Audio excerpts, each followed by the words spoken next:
Chapter 1. Blame it on Janelle because why not?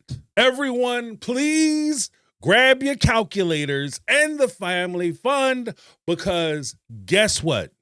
Kody Brown, the follicularly challenged financial bro of SisterWives, is now blaming Janelle for the family's financial chaos. That's right, according to him, she left behind a huge dango mess.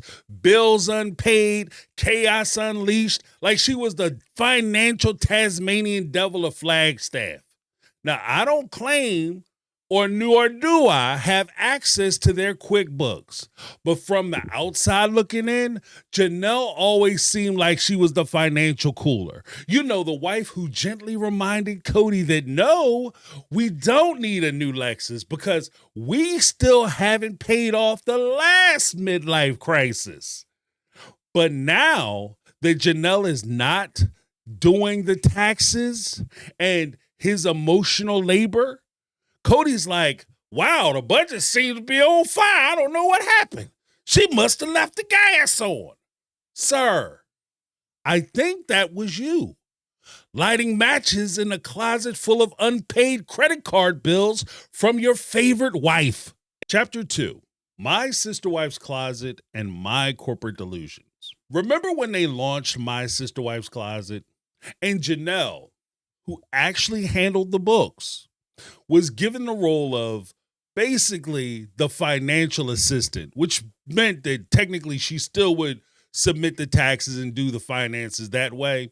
But there would be a question as to whether she was actually in charge of the money or had any say in the money or could actually see where the money was going.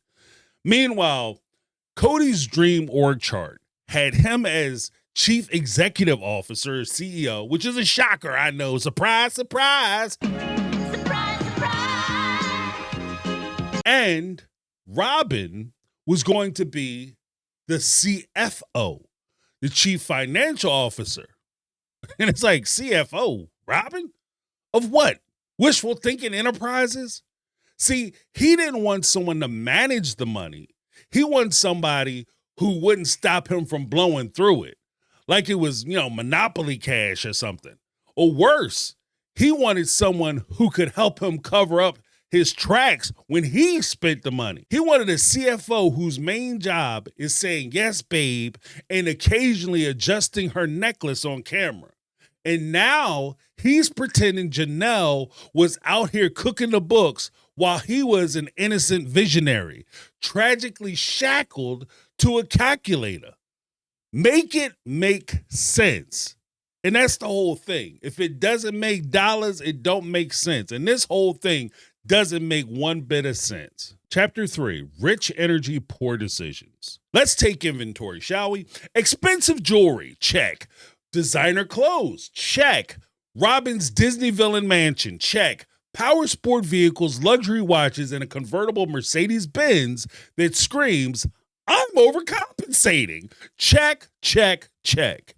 And while Kody and Robyn were living their Real Housewives of Coyote Pass fantasy, Janelle was paying rent, budgeting groceries, and keeping the lights on, trying to save up enough money in a financial family fund that they could all move on to Coyote Pass and live together. But sure, you know what? Let's blame the one wife who didn't treat the family account like a personal amusement park fund. Okay? To the curly cute cowboy and eyebrows, look here, short pants, you gotta be this big to ride this ride. Just saying, if you want to be in charge, you gotta act the part and you gotta play the part. Chapter 4, the Coyote Pass cash grab. Now let's talk about the land grab known as Coyote Pass. Remember how Mary dared to ask why her name was only on 1/3 of a plot, while Kody had his name all over every acre like a territorial cat. Instead of answering, he berated her like she was a disruptive, crazy-ass board member at a hostile shareholders meeting. Excuse me, Mary, how dare you read the documents that I have asked you to sign? Congratulations, you played yourself. Like, I'm almost like Kody didn't want anyone checking the math. Because if they did, they might notice that Mary and Janelle were getting shortchanged, while Kody and Robyn were making real estate power plays. But sure, talking about finances is against the rules now. You know what else is against the rules?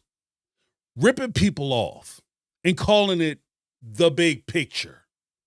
Some people who aren't me have thrown around words like fraud or misappropriation of funds, but you didn't hear that from me. This is just word on the curb stuff. Chapter 5, Patriarchy with a Credit Limit. This whole mess is a masterclass in patriarchal economics. Kody always ends up on top. This isn't by accident, but it's by design. Janelle even said it during the tell-all. He always comes out ahead.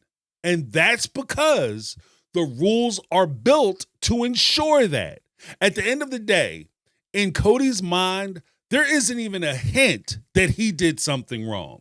Because in Kody's world, this kind of behavior isn't just tolerated, it's normalized.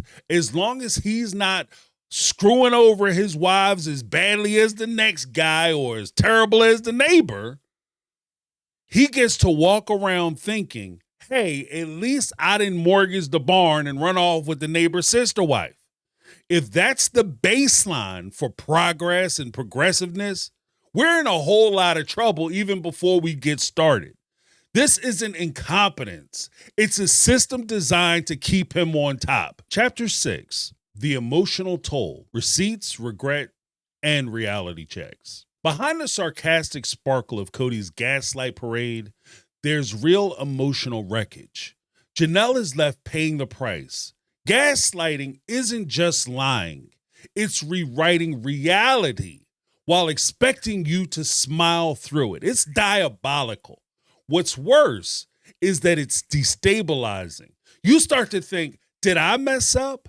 Am I losing my mind? No, girl, you ain't losing your mind. You were just gaslit with a spreadsheet. Kody set the fire, handed Janelle the matches, and then blamed her for all the smoke. And this isn't just a SisterWives story. It's what happens in every system where women are made to clean up a mess and then blamed when it stays messy. Chapter 7, Reality TV meets Reality Check. Now, I'm tired of Kody actually getting on TV and doing these interviews claiming that we don't understand what's going on and we're somehow some weirdos who are trying to invade on his life.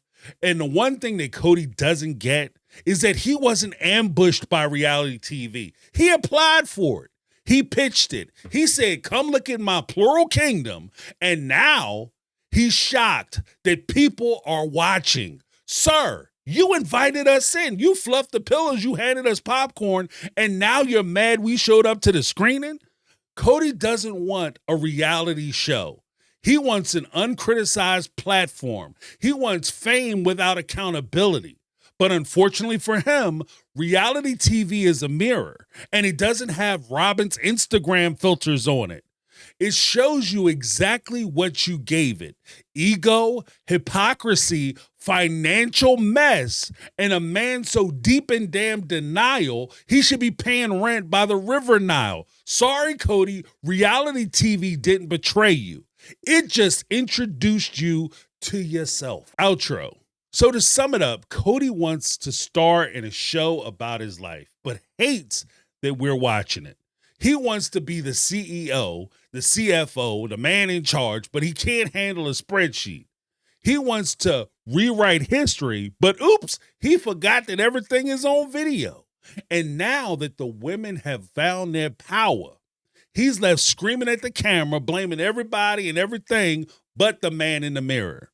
If you didn't laugh, you'd cry. So here we are doing both. If you enjoyed this breakdown of Kody Brown, CEO of Gaslight Incorporated, don't forget to like, comment, and subscribe to my take on reality. Tell me in the comments, do you think Kody believes his own story? Or is this a masterclass in denial with a TLC sponsorship? Either way, keep your eyes open, your bank accounts private, and your contracts triple checked. Until next time, I'll be here watching reality TV explode and implode one confessional at a dang on time. That's my take. I'm James, and this has been my take on reality, and I'm out. 'Cause I've been living life right.